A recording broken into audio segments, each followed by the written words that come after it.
Hi. Have you wondered about the title of our textbook? They say, I say? I'm going to explain that in a minute, but before we get to that, I want to talk about the different purposes we have for writing. Basically, there are four reasons to pick up a pen or to start typing on a keyboard. First of all, to entertain. Secondly, to express feelings. Third, to inform. And fourth, to persuade. Now, the first and second purpose, entertaining and expressing feelings, are relatively rare as used in the business and academic world. More commonly, in business and in academe, we will be writing to inform or to persuade. Now, in this course, we're going to be focusing primarily on persuasive writing. Informative writing is also important, but even in the business world, it's more common, I think, to be asked to make a decision about something than simply to just present both sides as you might in an informative essay. So we are going to concentrate on persuasive writing, which is also sometimes called argumentative writing and sometimes even referred to as a stance essay. One very important part of argumentative writing is what we call acknowledging the opposition. And that's the basis of the title of this book. There have to be two sides in order for there to be an argument. There's no such thing as a one-sided argument. If it's one-sided, it's not an argument.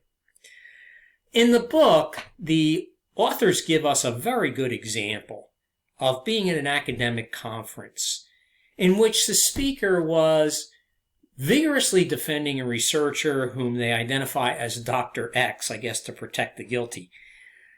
And the researcher goes on in a very heated or intense way to defend the work of Dr. X and to say how important and how solid is his research, which gives rise to the question, which came to the authors, of why this vigorous defense? Why would anyone say that Dr. X's work was not important? And as it turns out, in the question and answer period, someone asked a question and the speaker acknowledged that Dr. X's work had come under some serious criticism and his research was being questioned. And that was why the speaker at the conference was defending him. But that didn't come out until the question and the answer were raised. Question and answer session began. So the point of that story is that acknowledging the opposition is part of making yourself a credible expert on the topic. If you don't acknowledge the opposition, then your audience is likely to think you're hiding something from them.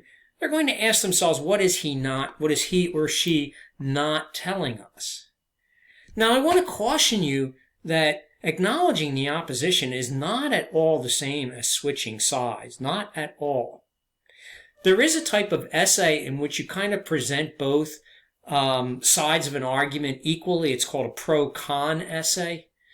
But honestly, those kinds of assignments are relatively rare in the academic world, just as in the business world, it's more common to be asked to make a decision, to make a recommendation. Which is the better product? Which one should we buy? Should we take this client? So we are going to be practicing that this week, and you will become an expert on the topics as we go through them, and especially on your final paper, your culminating paper, which is so important. You will become an expert who engages in this academic conversation known as they say, I say. Now, a couple of comments about this week's topics. Following up on last week's topics, not that different. We're going to be talking about the effect of technology on the brain, both in a physical sense and in a sense of habits of mind and behavior. We're going to be reading some critics about a particular critic of Nicholas Carr, who contended that Google is making us stupid. And this critic is going to say it's exactly the opposite, that technology is making our brains stronger. So that's the topic of the first discussion, the effect of technology on the brain. The second discussion will be the effect of technology on writing, and we'll be reading some expert opinions about whether or not technology, and in particular texting, affects the quality of student writing. And you'll be agreeing or disagreeing with that. You'll see that the experts themselves disagree. The research is unclear on whether or not texting causes a decline in the quality of student writing. I have definite opinions about this. You don't try to guess what they are, but I think it'll become clear to you as we move through the discussion. In the journal this week, I want you to be open to changing your mind. I'm not saying you have to change your mind, but when we read, we usually come up with new insights. So I'm asking you in the journal, first of all, to consider whether you learned anything new that may have changed, even slightly, your view of the issue of technology in today's society, and to reflect on what the readings have said and your reaction to it. Secondly, you're going to actually practice the techniques.